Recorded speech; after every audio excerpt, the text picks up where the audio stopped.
Nga tuvuddeko ku Eddie Kenzo. Nga wogambye nti kibuyaga lwali tikkole ennyumba lwolimanya ekiri munda. Waliwo wano Maureen Nantume ne Stecia Mayanja. Waliwo olutalo olugenda mu maaso.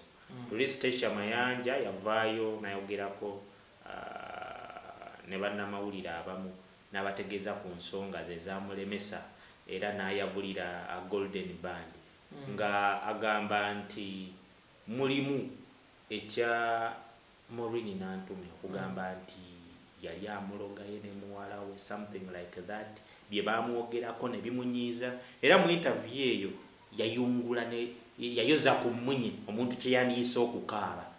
But yesterday wabadde nga Maureen Nantume ayogerako yayalaze nga embeera oli gye yogerako egyatategeera, wabula ate bwe bamubuuzizza Maureen Nantume wakoma ddi okwogerako naye n'agamba tamanyi era tajjukira. Neefunamu okweraliikirira nti bano ababiri wayinza okuba nga waliwo ekituufu ekyaliwo, kubanga toyinza kugamba muntu nti mubadde mukola mwenna ne bakubuuza wakoma ddi kati tukola naawe, tukola ne Aaron ku kamera kwali ne bwe twawukana emyezi 6 ne nkubuuza nti nombuuza nti Aaron wakoma ddi omulaba, nkugamba gwa 6 mwaka oguwedde naye yagambye tajjukira. What could be the problem? Maze ebbanga ki nga situdde mu ntebe eno mwentudde? Ndowooza embeera ya lockdown eyo mwezi nga gumu n'ekitundu. Era omuntu mwogerezeganya how are you gy'oli biki something like that. Kakati nze ensonga naziwulira dda mu Golden ate nga zaava mu Eagles. Eagles yagenda osaanawo nga buli omu ayagala asukkulume mu bayimbi baamu. Bw'olaba ku badirector abaalimu nti Mayanja Ssemakulu oba Lutaaya buli omu ayagala yaba yeetisse ekibiina. I remember Seruga yeegobako ne bamuzzaabuzza. Waliwo yawandiika tuli ku bunkenke, Mayanja oyo nga wandiika tuli ku bunkenke. Omu ku babiri abo, omu ku babiri abaliwa abawala no omu ku babiri nga bwe bali abakabi abasatu n'agera n'agula kalayini kasimu kaade obudde obukyabanga kyangu kubanga yali ategedde eri egenda fuuka yiti n'awandiika ka message geza okufulumyayo ba gavumenti ya nnyoko. Omu ku basatu omu ku babiri kakati bw'oyogera ku babiri ababiri baba basigadde babiri. Obategedde Misaaki nedda ensi erina okumanya ulira ssebo nkugambye Mayanja ng'agenda ofulumya Misaaki ne Lutaaya nga tuli ku bunkenke akyali mu kuloadinga atuke ku 10 afulume. Omu yatya n'ategeera nti egenda kuba super hit n'agula akalayi zaabanga za 5 awo ku street n'awandiikira omusajja message nti kezo fulufulumye ba gavumenti eno ya nnyoko n'abalala ajjamu kalayini n'akola ki n'akasuula. Kati so kikyentegeeza embeera eyo yabaawo kuva mu Eagles nga buli omu gwali naye ku level emu tayagala amuleke. Bw'otunuulira Irene ne Kathy ndowooza ababiri baali ku level emu. Maureen ne Stecia nga nabo webeetu era bonna webejjira nga olaba nti bandi yennyini erina competition munda mu yo. Kakati teri kintu kibi mu nsi nga kubeera kafujjo. Kubeera ki? Owefujjo. Obanga bakulaba oli sharp oli mugezigezi kanti okwasama yasamenya oba okwogera mujagujagu. Kakati mu bujagujagu obwo bambi ensi ekusalira omusango ne gw'otakoze naye bagamba yeekolera mubbi bagasonze nakalabirawo. So ensi ze judginga Stecia for a very long time. Yes. Era I think media ebadde mu ba negativity yokka buli kyakola nga bweyogera ku Stecia nti mulogo oli yakitwalirawo so okalabeera mu butuufu emukubye ku by'obufumbo ebbanga so nga n'omimbi muntu tojja kumala muzika ng'omusajja amusse nga bwe twalaba muwala wa Kendi Kukyamuzi ng'omusajja amutemyite. So ye talinde eyo mbeera kakati bambi olw'okuba ye abuuka mangu mu mbeera olw'okuba mujagujagu ensi eyanguyirwa okupiikinga kye bagigambye naddala nga kikyamu kuye kati ate ye Nantume bw'omutunuulira kyana kya mpisa kyogera bw'omulaba kyogeza kirimi tokka bannange mmwe okitegeera ebintu ebyo buli ye kyeboogera nti waliwo ekimukoleddwako otwala mangu ga kimaama si kyekigomvu naye bw'oba wali owasizzaako ku mukyala ng'ebweru y'omu ku basinga empisa naye nga bwe mutuuka mu nju obeera otudde ku ccupa ntemeko kati kyonna ekiba mu nju eyo tosobola kinnyonnyola abantu ne olunaku bwe lukya ne mwawukana ensi egusalira omukyalo oyo omukyalo oyo kitegeera kyekyaganya omusajja oyo ye muzibu. I stand with Stecia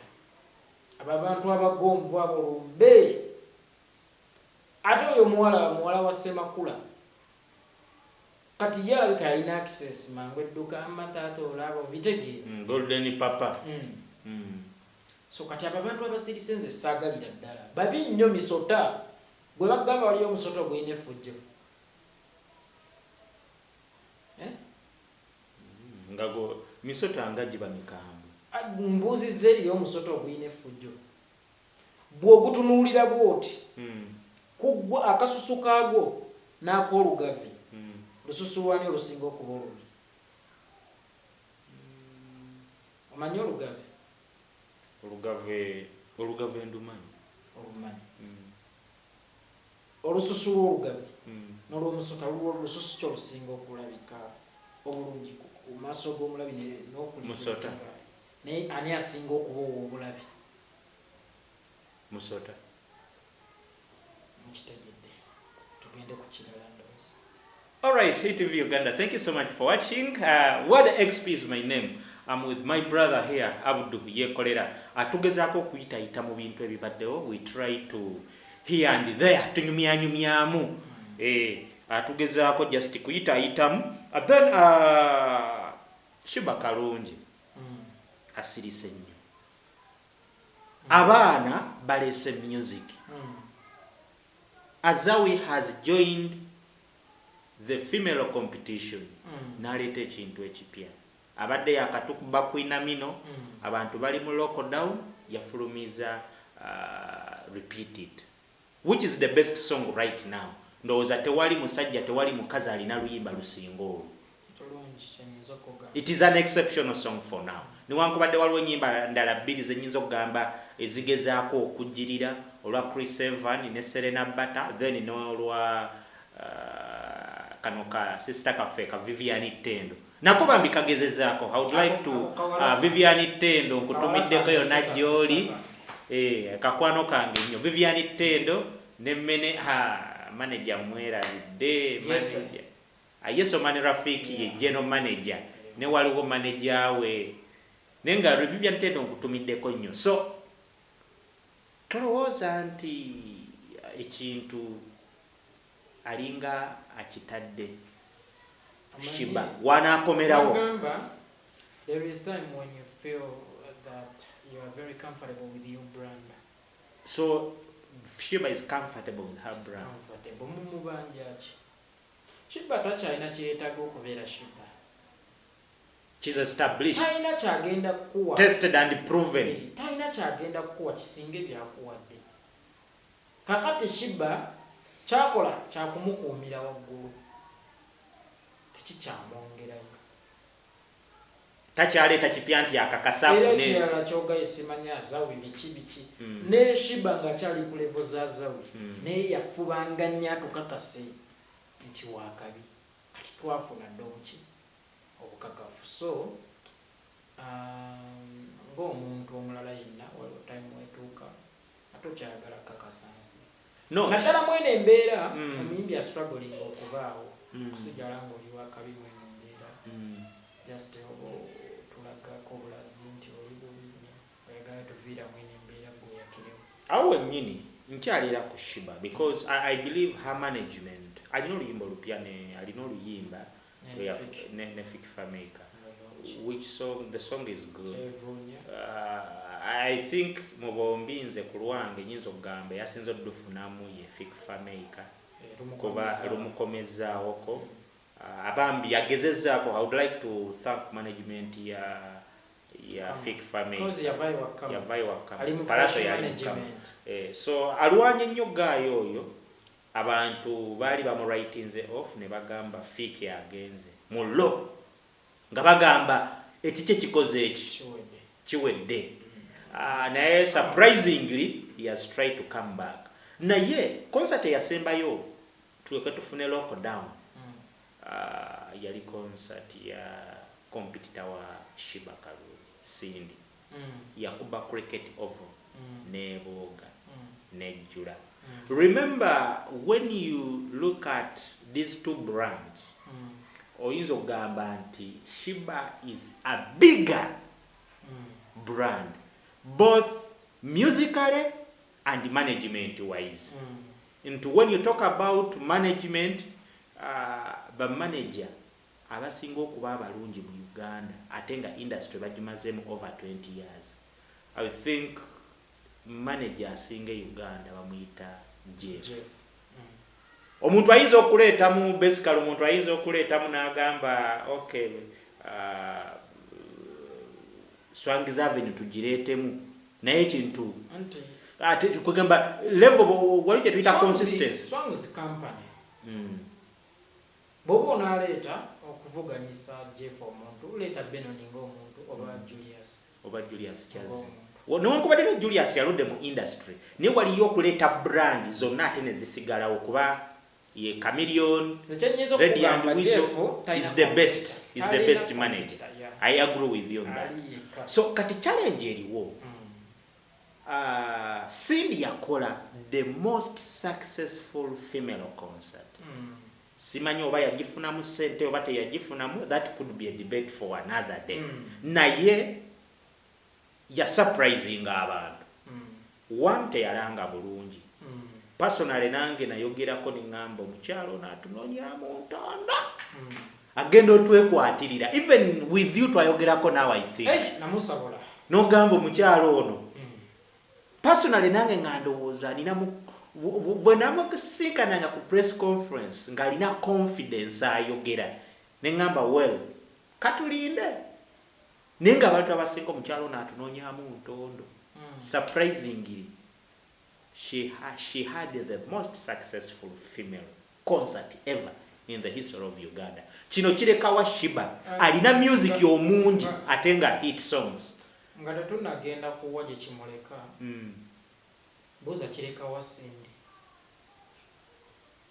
Omanyi teri kintu kizibu nga bantu kulowooleza kulya mu Serena naye ng'olinamu zirya katogo ogenda kwetuga ogenda otambulira mu bulamu bw'okukuta because bw'obala cricket oval sente zaalaga zeyagifunamu yakusanga yingira $500,000 ku lukaaga bw'otunuulira abantu abaaliwo naye ng'ate the fact is nti ojja kwesanga yafuna $2,000,000 ng'eyakigula amanyiroosi n'agamba kanteekemu kantalaafiya. Waliwo awo abayambayambako mu makampani awo ate n'ekirala mulekeraawo gaba free tickets nga mutya okuswala kuba kati oyo Cindy bw'alwala leero ayinza n'okutya osaba obuyambi because she had a successful concert naye nga talina naye Keti bw'akwata miliyoni ze$120 n'aziwa Shiba n'agenda ku Africana ne bafuna abantu be bafunye nga $120 ziri wali ku account oza Cindy gwe tulina okwebuuza gye kimuleka nenga I want to be sure with you I attended this concert naliwo abantu basimba bali bangi era sina mu bakazi bokanga bwagamba. So the issue is abantu abasimba cricket oval engeri gye yajjulamu saagala tugambe nti abantu baali babwerere. Sinagamba nti bonna anti ogambye nti ebyokuwa abantu tiketi ez'obwerere bajjuze. Yes, nga tetuba tunatunuulira abantu baali bameka. Omuyimbi as a brand yafuna kaki juzi nagenda okulaba alangira fans omuwagizi yamugamba owaayo akawunga namugamba agenda ewala DC ninga Spice Dane yakola Freedom City yagula yawaddeyo amatooke. ozomanyi kikitegeeza mulaba mayumba kunyirira. So should we say that one siwolereza Cindy but maybe tuyinza omuteeka on the spot for that nti abayimbi baffe one of the things they lack tebalina PR management. How to answer, when to answer. Omuwagizi akusabye akawunga okitegeera bw'oba owulira nga I think the response wewawa bakirese mu ngeri y'okusoomoza naye bw'oba owulira nga tosobola muddamu bulungi muleke muyiteko don't respond oba gisiimuule you delete because you have the right you delete. So tetuyinza oyita PR management nti abayimbi baffe baagala yabeera yeyeyogerera ayinza okutamunenyaako kwe kumusaba ebintu nga ate mwavu kwe kumusaba ebintu nga musuubira mwamuwagira cricket ovo nga ate eri ensawo ekaaba maki. So tulina audience ngaffe audience tulina kye tumusuubiramu kyatali omunzika minyira ayiika